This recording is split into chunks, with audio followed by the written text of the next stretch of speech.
Indonesia. Dengan ini menyatakan kemerdekaan Indonesia.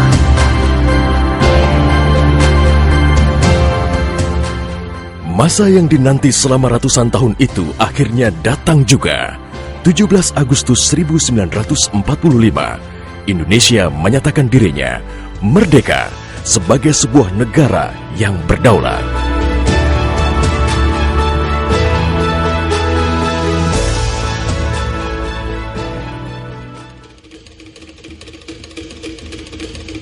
Namun, belum genap 1 bulan usia kemerdekaan, Indonesia langsung mendapat cobaan yang berat. Tentara Sekutu yang di dalamnya ada tentara Belanda mendarat di Jakarta dan kota-kota besar lainnya di Indonesia.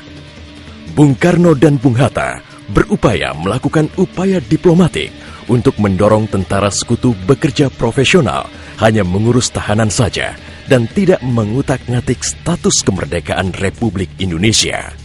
Namun, upaya itu tidak membuahkan hasil. Bung Karno galau. Ia menghitung jika sampai terjadi peperangan, secara matematis tidak akan mungkin bisa mengalahkan Sekutu. Persenjataan mereka jauh lebih lengkap dan keahlian militernya lebih memadai. Atas saran Jenderal Besar Sudirman, Bung Karno diminta mengirim utusan khusus kepada Roisul Akbar Nahdlatul Ulama, Hadratus Syekh Kiai Haji Hashim Asy'ari di Pondok Pesantren Tebu Ireng, Jombang.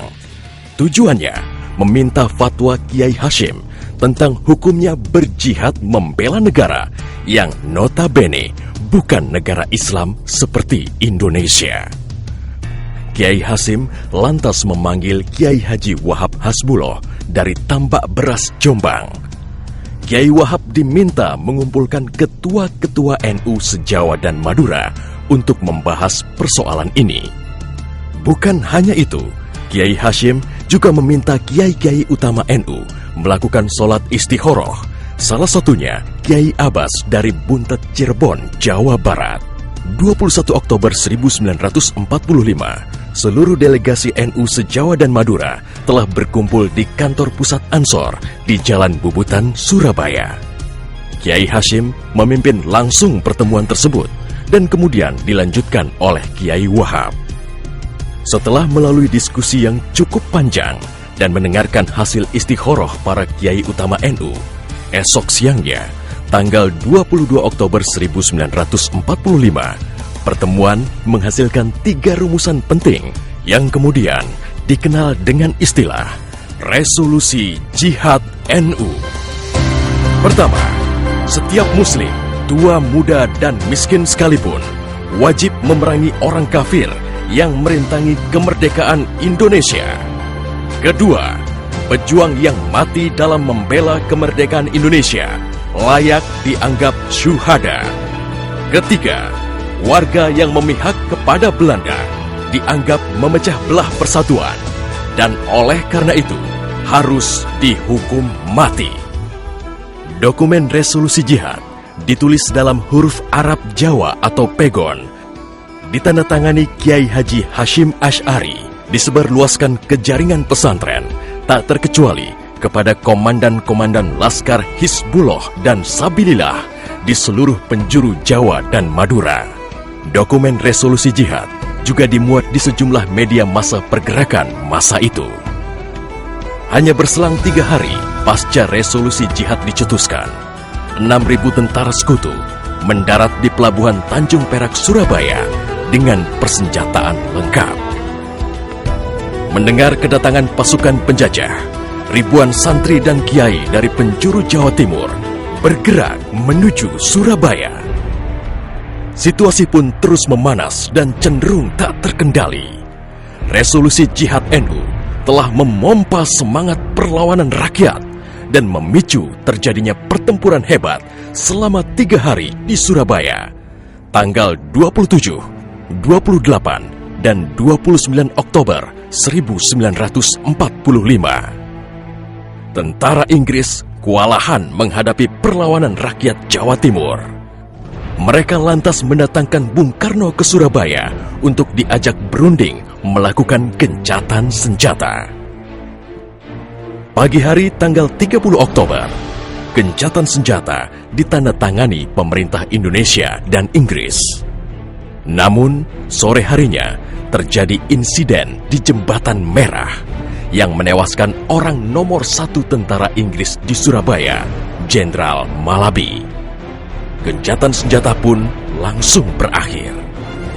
Pengganti Malabi, Jenderal Robert Munser, mengultimatum Laskar Pejuang dan tentara Indonesia agar menyerahkan senjata kepada Inggris paling lambat 10 November 1945. Jika tidak, Inggris mengancam akan membumi hanguskan Surabaya.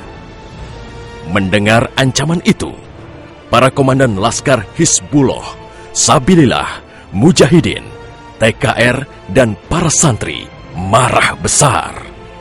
Seorang pemuda bernama Sutomo atau yang dikenal dengan Bung Tomo sowan kepada Kiai Hashim. Ia meminta izin kepada Kiai Hashim untuk menyiarkan dan menyebarluaskan resolusi jihad melalui radio. Bismillahirrahmanirrahim. Merdeka! Saudara-saudara penduduk kota Surabaya. Kita semuanya telah mengetahui bahwa hari ini tentara Inggris telah menyebarkan pamflet-pamflet yang memberikan suatu ancaman kepada kita semua. Kita diwajibkan untuk dalam waktu yang mereka tentukan menyerahkan senjata-senjata yang telah kita rebut dari tangannya tentara Jepang. Tetapi inilah jawaban kita. Selama banteng-banteng Indonesia masih mempunyai darah merah yang dapat membuat setarik kain putih, merah dan putih, maka selama itu tidak akan kita mau menyerah kepada siapapun juga.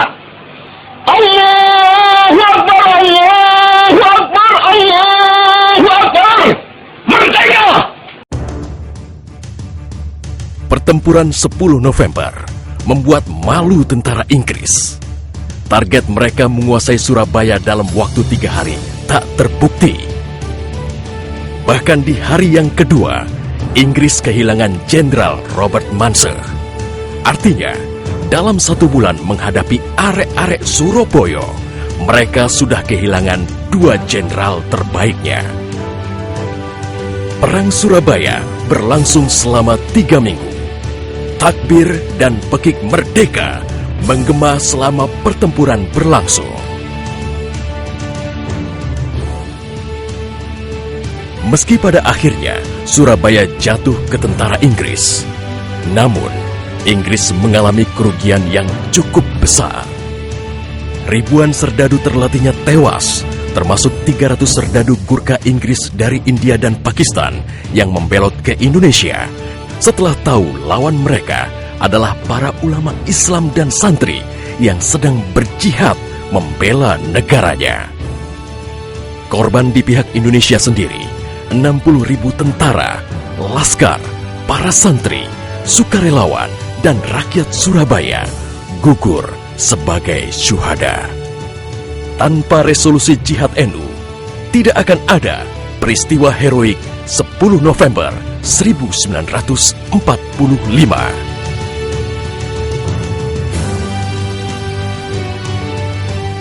Artinya silahkan, mari kita berperang. Mati syahid. Kalau hidup kita akan menjadi bangsa yang merdeka. Tekad itulah yang ditanamkan oleh resolusi jihad.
hari